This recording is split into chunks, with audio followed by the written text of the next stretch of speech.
Hello and welcome to Technically Speaking, where scientists and engineers come together to chat about a common interest, share knowledge and satisfy some curiosity. I'm Ellie and I'm joined by Laura to talk about fungus and how it relates to medicine. Laura, you brought this to my attention. How did this come across your very intelligent mind? Thank you. Around about Christmas time, I was just kind of browsing through socials and email newsletters, and things kept coming up about fungus that made me think, what? How is this such a big thing in medicine that people don't know a lot about? So it's got me interested, and I tend to think of fungus as being mushrooms that I eat and things that grow in the woods, so I thought, I have to know more about the medical side of it now. I admit I had no idea there was a medical side to fungus until you brought this topic up, but I am intrigued and curious as ever. And like you said, I was very much in the mushrooms growing in the forest camp of fungus. But I've done a little bit of research, and it turns out that all mushrooms are fungus, but not all fungus are mushrooms. Yeah, I think when I was reading into it, I thought yeast. Could I not have thought of yeast as a fungus? I use that all the time. I bake sourdough every week. Yeah, fungus is a very broad group of things, including the funguses, the mushrooms, the yeasts, the slime moulds, which if you've never Googled slime moulds, I highly recommend because they are really funky. No, I hope that's not a thing in medicine now. That doesn't sound pleasant. I imagine not. I mean, maybe we'll discover it soon, but as far as I understand, slime moulds in medicine are not currently a hot topic. Good. Yes. Mushrooms have a stalk and a fun cap, like very much the emoji of a mushroom, whereas fungus can look completely different and look very strange and also be microscopic, which is quite fun. Which then I guess feeds into infections in the human body. Yeah, absolutely. Yeah, because I now have a face cream that includes some sort of acid that is produced by yeast that live naturally on your skin. So I obviously am aware that there is fungus associated with the human body, albeit not mushroomy fungus. Not tasty fungus. Yeah, but I hadn't really considered much else. I guess blue cheese as well, I should mention that, because I really like blue cheese. So I like fungusy things to eat. Yeah, that's a mould, I think. Blue cheese is a mould, which is a fungus, but is also its own, subdivision. Yes. Yeah. I think most people think of, yeast infections in a negative way as well, like fungus causing things like fungal nail infections, athlete's foot, all that sort of thing. So yeah, fungus in the human body probably has a lot more to it than we imagined. Yeah, and I guess that ties into one of the big news stories that I saw.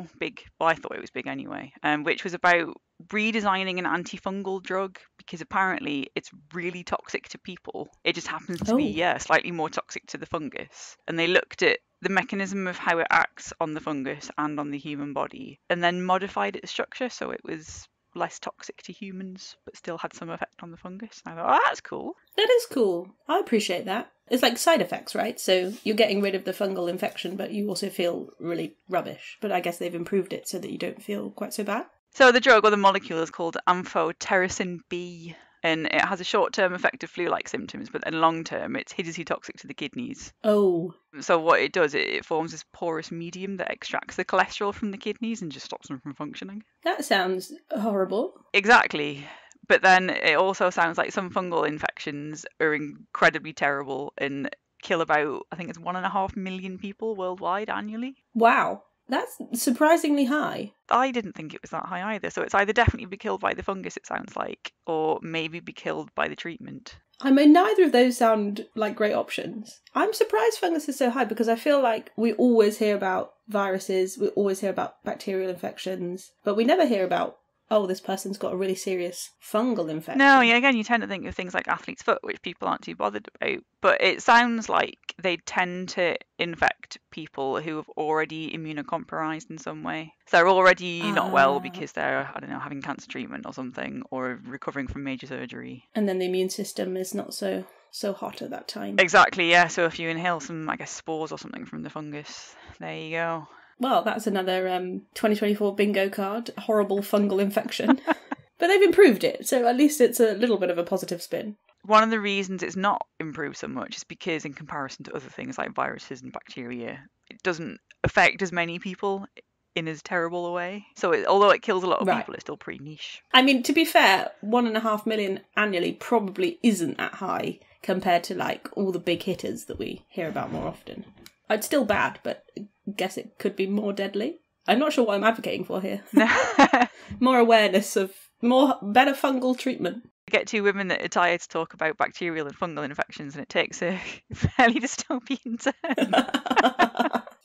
This was on the journal Nature. It was on their podcast a few months ago, and they were saying there's still more work to do. So they've tested it on human cells in a dish in the lab, and they've also done some tests in rodents in the lab. But they need to look at the longer term effects and the more widespread effects. Obviously, just some cells in the lab, they'll behave in one way, but the human body is way more complicated and could behave in other ways. Absolutely. So it's not going to be coming to market anytime soon. Doesn't sound like it, but it does sound very hopeful. So they understand the mechanism better for a start, and then they know that what it does to the fungus is it extracts a molecule that's similar to the cholesterol that's in the kidneys. Ergosterol, I think it is. So it extracts that from the fungus's membrane, and then the membrane just kind of can't function anymore. It just falls apart. So it's a similar mechanism to how viruses can be killed. That does sound positive, that the more they know, the better treatments they can make, and the more they can then understand about different properties that could help. Yeah, I feel good about this in general. Yeah, and I think that's one of the things that got to me so much, is that they've known about this drug for a while and they know how terrible it is. But they had to go to this level of detail to look at exactly how these mechanisms work and exactly how the structure of the molecules affects what's coming out of the biological samples to figure out what's going on. And I think that's the way science is going, isn't it? It requires that incredible level of detail to figure out, well, what next? How can we improve this? Really drilling down. So, moving on then to cancer and fungus, which I also didn't realise was a thing. You'll find out, everyone, that this is quite a mind-blowing episode to me. But I also didn't realise that lots of other people didn't know, which made me feel slightly better. So we only discovered this in 2019, that there are fungi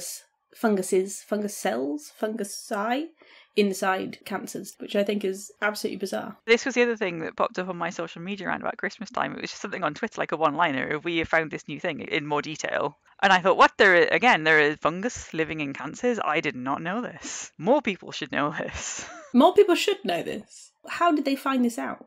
Were they looking?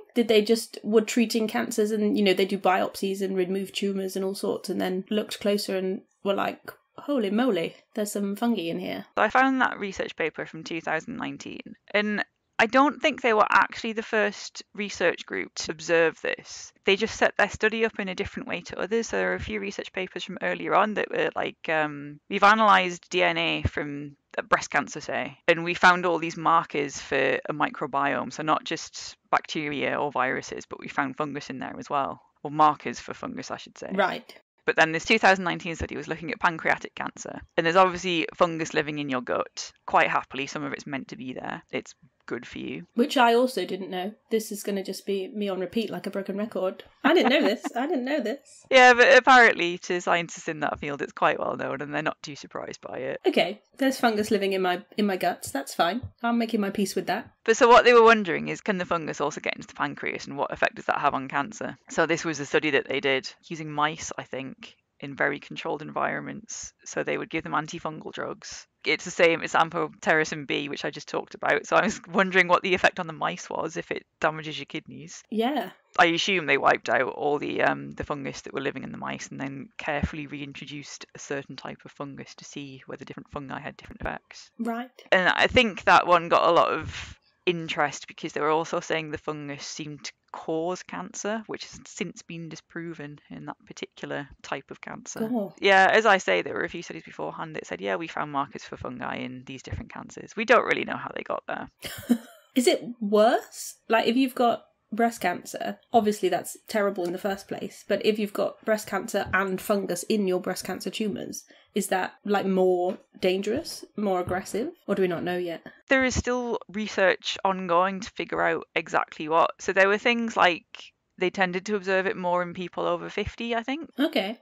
That's interesting. There have been so many studies on different types. There was a study a year or two ago that looked at 35 different types of cancer. So they collected over 17,000 samples from patients and analysed them to see what fungus is associated with what sort of cancer. And are there any other different groupings like age, whether you smoke, how you respond to various therapeutic treatments? It sounds really, really complicated. Yeah. So I didn't look at all the different types because I think that would have made my brain melt. Oh, that would have taken ages. Yeah. The big thing is they don't really know exactly how it gets there, and they don't know necessarily whether it always has a good effect or always has a bad effect. It depends. But I think the key point is now that they know this, they can look at it in more detail and consider fungi as part of how you would treat the cancer. Yeah, I was going to say, because you were saying about those improved antifungal drugs, if you're also then having chemotherapy and all the rest of it, can you whack some antifungals into the mix to help, shrink your tumour or make you have improved outcomes? It sounds like it. It's already a thing for bacteria, apparently. Again, I didn't know this, but they do sometimes give antibacterial agents to people with certain cancers because they know that the bacteria tend to locate in the tumour and have potentially protective effects for the tumour. I mean, I get it in terms of like a fungus would or a bacteria would go to a tumour because they often have a lot of high blood flow and they are taking a lot of resources from the body. If it was almost parasitic in a way, that it would be mining nutrients from the tumour itself. That was the impression I got. As I said, they don't entirely know how they get there. There's an idea that the fungus is transported through the bloodstream.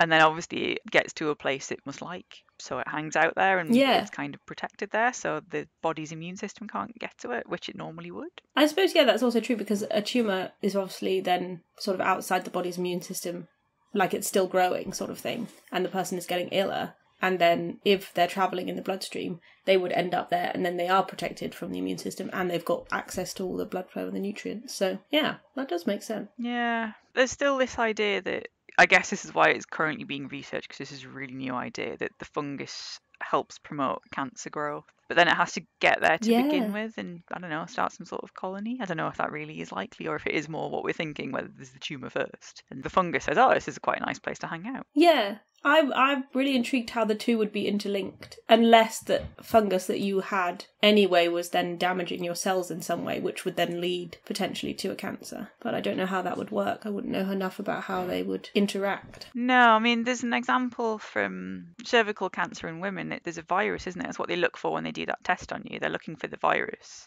For HPV? Yeah, that can cause, I think it's a change in the genes of the cells in your cervix. Yeah, I believe so. So if viruses can promote cancer, then could the fungus? But I think I should point out is this seems like it's quite a rare thing. Yes. And there's still a lot of research ongoing. So this is just crazy speculation. Yes, we're not doctors.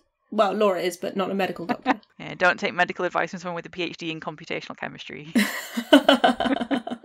So I find it mind-blowing as well that we have fungus in the gut and in our bodies anyway, which I know I shouldn't because I've done actually quite a lot of research this year into the microbiome and the fact that we have all these sort of bacterias and everything living in our bodies all the time. And it can really affect your health.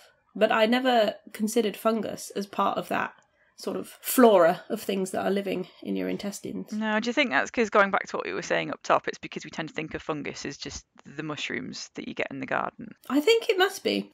Fungus and medicine are two words that I have not previously considered before in any context, despite obviously knowing things like athlete's foot and stuff and fungal nail infections is a general thing that's in the world. I read as well that it's a lot smaller, so you have thousands of species of bacteria and stuff living in you, but there's way less of a percentage of that is fungus. So maybe that's why it's not so well studied or popular knowledge in the same way. It might be worth, maybe this is a future episode, but looking at the differences between bacteria and fungi to understand why the bacteria may be more commonplace in the human body. Yeah, I still think of fungus as too much like a plant, so I'm astonished that it can survive. Like you say, it's surviving in cancer cells and stuff, but I'm there's no sunlight. How is it doing this? But obviously it's a completely different mechanism. And also I don't think of fungus as tiny. I don't think of microscopic fungus. I think of mushrooms that you buy from Sainsbury's. Maybe there needs to be more of a, rather than just showing that mushroom emoji every time someone says something to do with fungus, we need to have a bit of a switch in how we refer to it. Yeah, I think we do. I think fungus is one of those really strange things. We don't really know that much about it comparatively, especially compared to bacteria and viruses. I feel we need more mycologists to come to the fore and tell us more. And I guess this is where some of the research is going, because it sounds like it is a relatively understudied thing in comparison to the bacteria, which I guess is because the fungi are less widespread. Yeah. I think there are only certain types that tend to infect people rather than the bacteria, where it could be pretty much anything. Yeah. And true. especially because bacteria, I think, can jump from, I'm thinking of viruses, aren't I? Can jump from one species to another, like with COVID-19. Oh, the mutations over and over. Well, bacteria do that too. Yeah, whereas fungi just tend to be, they come out of the environment and that's it. They can't jump between creatures usually. Well, maybe they can. Maybe that's what maybe that's what we don't know. That's why I ended that sentence with usually, because I wouldn't want to say absolutely not, because I don't know.